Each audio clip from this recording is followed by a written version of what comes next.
ನಮಸ್ಕಾರ. ಗರ್ಭಾವಸ್ಥೆಯಲ್ಲಿ amniotic fluid ಅಂದ್ರೆ ಮಗುವಿನ ಸುತ್ತ ಇರುವ ನೀರು ಅಂತ ಕೇಳಿದ ತಕ್ಷಣ ಸ್ವಲ್ಪ ಆತಂಕ ಆಗೋದು ಸಹಜ ಅಲ್ವಾ? ಆದರೆ ಇವತ್ತು ನಾವಿದನ್ನು ಒಂದು ಪ್ರಾಬ್ಲಮ್ ಅನ್ನೋ ದೃಷ್ಟಿಯಿಂದ ನೋಡೋದು ಬೇಡ. ಬದಲಾಗಿ ಒಂದು ಮಗು ತನ್ನ 9 ತಿಂಗಳನ್ನ ಕಳೆಯುವ ಅದರ ಮೊದಲ ಮನೆ, ಅದರ ಫಸ್ಟ್ ಹೈಟೆಕ್ ಅಕ್ವೇರಿಯಂ ಅಂತ ತಿಳ್ಕೊಳ್ಳೋಣ. ಒಂದು ಕ್ಷಣ ಯೋಚನೆ ಮಾಡಿ. ಗರ್ಭಕೋಶ ಅಂದ್ರೆ ಕೇವಲ ಮಗು ಬೆಳಿಲಿಕ್ಕೆ ಇರೋ ಒಂದು ಜಾಗ ಅಷ್ಟೇನಾ? ಅದಕ್ಕಿಂತನೂ ಹೆಚ್ಚುಗೆ ಏನಾದರೂ ಆಗಿದ್ರೆ? ಹೌದು, ಅದು ಸುಮ್ಮನೆ ಒಂದು ಖಾಲಿ ಜಾಗ ಅಲ್ವೇ ಅಲ್ಲ. ಅದೊಂದು ಡೈನಾಮಿಕ್ ಹೈಟೆಕ್ ಅಕ್ವೇರಿಯಂ ಇದ್ದ ಹಾಗೆ, ಮಗುವಿನ ಬೆಳವಣಿಗೆಗೆ ಬೇಕಾಗಿರೋ ಪ್ರತಿಯೊಂದನ್ನು ಒದಗಿಸುವ ಒಂದು ಜೀವಂತ ಪರಿಸರ. ಹೀಗೆ ಯೋಚನೆ ಮಾಡಿದಾಗ ಆ ನೀರಿನ ಮಟ್ಟವನ್ನು ನೋಡ್ಕೊಳ್ಳೋದು ಒಂದು ಪಾಸಿಟಿವ್ ಜವಾಬ್ದಾರಿ ಅನ್ಸುತ್ತೆ ಅಲ್ವಾ? ಸರಿ, ಹಾಗಾದ್ರೆ ಈ ಮಗುವಿನ ಮೊದಲ ಅಕ್ವೇರಿಯಂ ಬಗ್ಗೆ ಇನ್ನಷ್ಟು ಡೀಟೇಲ್ ಆಗಿ ನೋಡೋಣ. ಈ ಜೀವಜಲ ಅಂದ್ರೆ ಆಮ್ನಿಯಾಟಿಕ್ ಫ್ಲೂಯಿಡ್, ಅದು ಅಷ್ಟಕ್ಕೂ ಏನು, ಯಾಕೆ ಅಷ್ಟು ಇಂಪಾರ್ಟೆಂಟ್? ನೋಡಿ, ಪ್ರೆಗ್ನೆನ್ಸಿ ಶುರುವಾದಾಗ ಇದು ತಾಯಿಯ ರಕ್ತದ ಪ್ಲಾಸ್ಮಾದಿಂದಾನೇ ತಯಾರಿಯಾಗುತ್ತೆ. ಆಮೇಲೆ ಮಗು ಬೆಳೆದ ಹಾಗೆ ಅದು ಮಗುವಿನ ಯೂರಿನ್ ಮತ್ತೆ ಶ್ವಾಸಕೋಶದಿಂದ ಬರೋ ದ್ರವದ ಒಂದು ಕಾಂಪ್ಲೆಕ್ಸ್ ಮಿಕ್ಸ್ಚರ್ ಆಗಿ ಬದಲಾಗುತ್ತೆ. ಈ ನೀರಿಗೆ 3 ತುಂಬಾನೇ ಮುಖ್ಯವಾದ ಕೆಲಸಗಳಿವೆ. 1. ಮಗುವಿನ ಲಂಗ್ಸ್ ಅಂದ್ರೆ ಶ್ವಾಸಕೋಶ ಸರಿಯಾಗಿ ಡೆವಲಪ್ ಆಗೋಕೆ ಹೆಲ್ಪ್ ಮಾಡೋದು. 2ನೇದು, ಮಗುವಿನ ಲೈಫ್ ಲೈನ್ ಆದ ಹೊಕ್ಕುಳ್ಬಳ್ಳಿ ಅಂದ್ರೆ ಅಂಬಿಲಿಕಲ್ ಕಾರ್ಡ್ ಪ್ರೆಷರಿಂದ ಡ್ಯಾಮೇಜ್ ಆಗದ ಹಾಗೆ ಪ್ರೊಟೆಕ್ಟ್ ಮಾಡೋದು. ಇನ್ನು 3ನೇದು, ಗರ್ಭದ ಒಳಗೆ ಟೆಂಪರೇಚರನ್ನ ಸತತವಾಗಿ 37.5 ಡಿಗ್ರಿ ಸೆಲ್ಸಿಯಸ್ ಅಲ್ಲಿ ಮೇಂಟೈನ್ ಮಾಡೋದು. ನಿಜ ಹೇಳ್ಬೇಕಂದ್ರೆ ಇದೊಂದು ಪರ್ಫೆಕ್ಟ್ ಪ್ರೊಟೆಕ್ಷನ್ ಸಿಸ್ಟಮ್. ಸರಿ, ಈಗ ಒಂದು ವೇಳೆ ಈ ಅಕ್ವೇರಿಯಂನಲ್ಲಿ ನೀರು ಕಮ್ಮಿ ಆದ್ರೆ ಏನಾಗುತ್ತೆ? ಈ ಕಂಡೀಷನ್ಗೆ ಮೆಡಿಕಲ್ ಟರ್ಮ್ಸ್ನಲ್ಲಿ ಒಲಿಗೋಹೈಡ್ರಾಮ್ನಿಯೋಸ್ ಅಂತ ಕರೀತಾರೆ. ಹೆಸರು ಕೇಳಿ ಹೆದರ್ಬೇಟಾಗಿಲ್ಲ, ಯಾಕಂದ್ರೆ ಇದನ್ನ ಮ್ಯಾನೇಜ್ ಮಾಡಬಹುದು. ಒಲಿಗೋಹೈಡ್ರಾಮ್ನಿಯೋಸ್ ಅಂದ್ರೆ ಸಿಂಪಲ್ ಆಗಿ ಆಮ್ನಿಯಾಟಿಕ್ ಫ್ಲೂಯಿಡ್ ಲೆವೆಲ್ ಕಮ್ಮಿ ಇದೆ ಅಂತ. ಇದನ್ನ ಹೇಗೆ ಕಂಡುಹಿಡಿತಾರೆ ಅಂದ್ರೆ, ಸ್ಕ್ಯಾನಿಂಗ್ ಮಾಡಿದಾಗ ಆಮ್ನಿಯಾಟಿಕ್ ಫ್ಲೂಯಿಡ್ ಇಂಡೆಕ್ಸ್ ಅಂದ್ರೆ AFI 5 ಸೆಂಟಿಮೀಟರ್ಗಿಂತ ಕಮ್ಮಿ ಇರುತ್ತೆ. ಆಗ ಡಾಕ್ಟರ್ಸ್ ಇದನ್ನ ಕನ್ಫರ್ಮ್ ಮಾಡ್ತಾರೆ. ಹಾಗಾದ್ರೆ ನೀರು ಯಾಕೆ ಕಮ್ಮಿ ಆಗುತ್ತೆ? ಇದನ್ನು ನಾವು ಒಂದು ಸಪ್ಲೈ ಚೈನ್ ಫೇಲ್ಯೂರ್ ಅಂತ ಅನ್ಕೋಬಹುದು. ಅಂದ್ರೆ ಪ್ಲಾಸೆಂಟಾ ಅಥವಾ ಜರಾಯು ಮಗುವಿಗೆ ಬೇಕಾದಷ್ಟು ಬ್ಲಡ್ ಸಪ್ಲೈ ಮಾಡೋಕ್ಕಾಗ್ತಾ ಇಲ್ಲ ಅಂದಾಗ ಮಗುವಿನ ದೇಹ ಒಂದು ರೀತಿ ಸರ್ವೈವಲ್ ಮೋಡ್ಗೆ ಹೋಗುತ್ತೆ. ಆಗ ಬ್ಲಡ್ ಸಪ್ಲೈಯನ್ನ ಬ್ರೈನ್, ಹಾರ್ಟ್ನಂತಹ ಇಂಪಾರ್ಟೆಂಟ್ ಅಂಗಗಳಿಗೆ ಡೈವರ್ಟ್ ಮಾಡಿ ಕಿಡ್ನಿಗಳಿಗೆ ಕಮ್ಮಿ ಮಾಡುತ್ತೆ. ಇದರ ರಿಸಲ್ಟ್ ಏನು? ಮಗು ಕಮ್ಮಿ ಯೂರಿನ್ ಪ್ರೊಡ್ಯೂಸ್ ಮಾಡುತ್ತೆ, ಹಾಗಾಗಿ ಫ್ಲೂಯಿಡ್ ಲೆವೆಲ್ ಕೂಡ ಡೌನ್ ಆಗುತ್ತೆ. ಸರಿ, ಇದಕ್ಕೆ ಪರಿಹಾರ ಏನು? ಇಲ್ಲೊಂದು ಸಿಂಪಲ್ ಆದ 4 ಸ್ಟೆಪ್ ಆಕ್ಷನ್ ಪ್ಲಾನ್ ಇದೆ. ನಂಬರ್ 1, ಚೆನ್ನಾಗಿ ಹೈಡ್ರೇಟ್ ಆಗೋದು ಅಂದ್ರೆ ನೀರು ಕುಡಿಯೋದು. ನಂಬರ್ 2, ಸರಿಯಾಗಿ ರೆಸ್ಟ್ ಮಾಡೋದು. ನಂಬರ್ 3, ಊಟದಲ್ಲಿ ಪ್ರೋಟೀನ್ ಜಾಸ್ತಿ ಮಾಡೋದು. ಮತ್ತು ನಂಬರ್ 4, ಮಗುವಿನ ಕಿಕ್ಸ್ ಅಂದ್ರೆ ಚಲನಾವಲನಗಳನ್ನ ಗಮನಿಸ್ತಾ ಇರೋದು. ನೋಡಿ, ನೀರು ಕುಡಿಯೋದು ಅಂದ್ರೆ ಎಷ್ಟು? ದಿನಕ್ಕೆ ಕನಿಷ್ಠ 3 ಲೀಟರ್ ನೀರು ಕುಡಿಲೇಬೇಕು. ಇದಕ್ಕೋಸ್ಕರ ಒಂದು ಮೆಜರ್ಮೆಂಟ್ ಇರೋ ಬಾಟಲ್ ಇಟ್ಕೊಂಡ್ರೆ ಒಳ್ಳೇದು. ಯಾಕಂದ್ರೆ ಹೀಗೆ ಸಾಕಷ್ಟು ನೀರು ಕುಡಿದಾಗ ರಕ್ತದ ಸಾಂದ್ರತೆ ಕಮ್ಮಿಯಾಗಿ ಪ್ಲಾಸೆಂಟಾ ಮೂಲಕ ಮಗುವಿಗೆ ಫ್ಲೂಯಿಡ್ ಟ್ರಾನ್ಸ್ಫರ್ ಆಗೋದು ಜಾಸ್ತಿ ಆಡುತ್ತೆ. ಇನ್ನು ರೆಸ್ಟ್ ಅಂದ ತಕ್ಷಣ ಸುಮ್ಮನೆ ಮಲ್ಕೊಳ್ಳೋದಲ್ಲ, ಅದಕ್ಕೂ ಒಂದು ವಿಧಾನ ಇದೆ. ಮುಖ್ಯವಾಗಿ ಎಡಮಗುಲಲ್ಲಿ ಮಲ್ಕೊಳ್ಳೋದು ತುಂಬಾನೇ effective. Modified left lateral rest ಅಂತ ಕರೆಯೋ ಈ ಪೊಸಿಷನ್ ಇದೆಯಲ್ಲ, ಇದು ಮೇನ್ ಬ್ಲಡ್ ವೆಸಲ್ಸ್ ಮೇಲೆ ಗರ್ಭಕೋಶದ ಭಾರ ಬೀಳೋದನ್ನ ತಪ್ಪಿಸಿ ಪ್ಲಾಸೆಂಟಾಗೆ ಬ್ಲಡ್ ಫ್ಲೋವನ್ನ ಸುಮಾರು 20% ಜಾಸ್ತಿ ಮಾಡುತ್ತೆ. ಇದು ಸಣ್ಣ ವಿಷಯ ಅಲ್ಲ.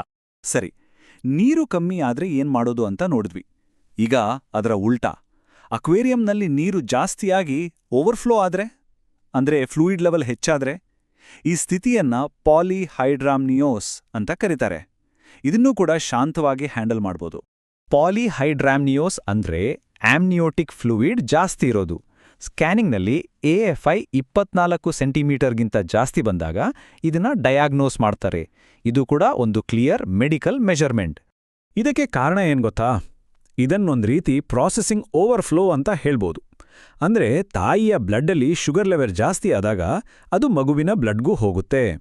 ಆಗ ಆ ಎಕ್ಸ್ಟ್ರಾ ಶುಗರ್ನ ಹೊರಗೆ ಹಾಕೋಕೆ ಮಗುವಿನ ಕಿಡ್ನಿಗಳು ಜಾಸ್ತಿ ಕೆಲಸ ಮಾಡಬೇಕಾಗುತ್ತೆ. ಇದರಿಂದ ಮಗು ಜಾಸ್ತಿ ಯೂರಿನ್ ಪಾಸ್ ಮಾಡುತ್ತೆ ಮತ್ತು ರಿಸಲ್ಟ್ ಅಕ್ವೇರಿಯಂನಲ್ಲಿ ನೀರಿನ ಮಟ್ಟ ಜಾಸ್ತಿ ಆಗುತ್ತೆ. ಇದಕ್ಕೆ ಪರಿಹಾರ ಅಂದ್ರೆ ಶುಗರ್ ಸ್ಟ್ರೈಕ್ ಡಯಟ್. ಇಲ್ಲಿ ನೋಡ್ತಾ ಇರೋ ಹಾಗೆ ಬಿಳಿಯಕ್ಕಿ, ಮೈದಾ, ಸಕ್ಕರೆ ಮತ್ತೆ ಮಾವಿನ ಹಣ್ಣು, ಚಿಕ್ಕು ತರದ ಸಿಹಿ ಹಣ್ಣುಗಳನ್ನ ಕಂಪ್ಲೀಟ್ ಆಗಿ ಅವಾಯ್ಡ್ ಮಾಡಬೇಕು.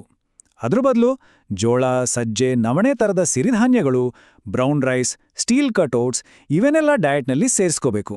ಯಾಕಂದ್ರೆ ಇವು ಬ್ಲಡ್ಗೆ ಶುಗರ್ನ ನಿಧಾನವಾಗಿ ರಿಲೀಸ್ ಮಾಡ್ತವೆ.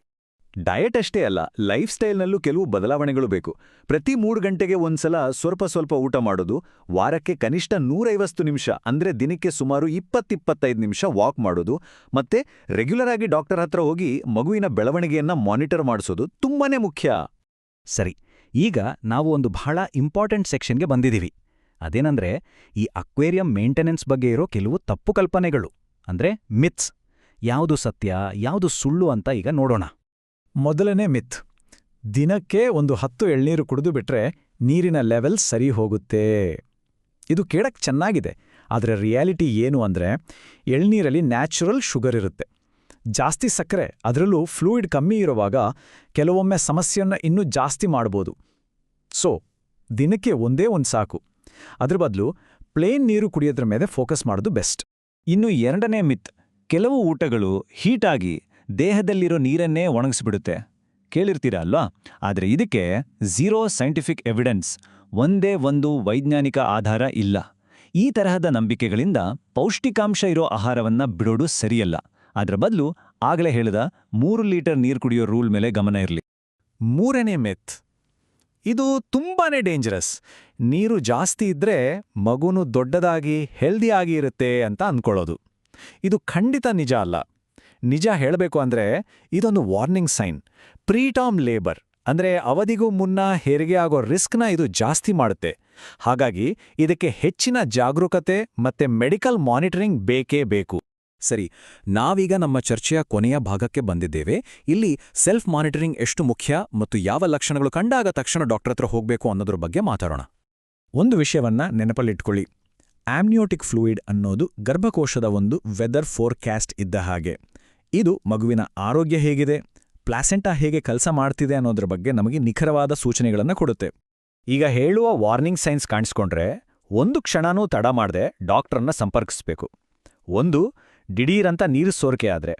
2. 12 ಗಂಟೆಯಲ್ಲಿ ಮಗುವಿನ ಮೂಮೆಂಟ್ಸ್ 10ಕ್ಕಿಂತ ಕಮ್ಮಿ ಆದ್ರೆ. 3.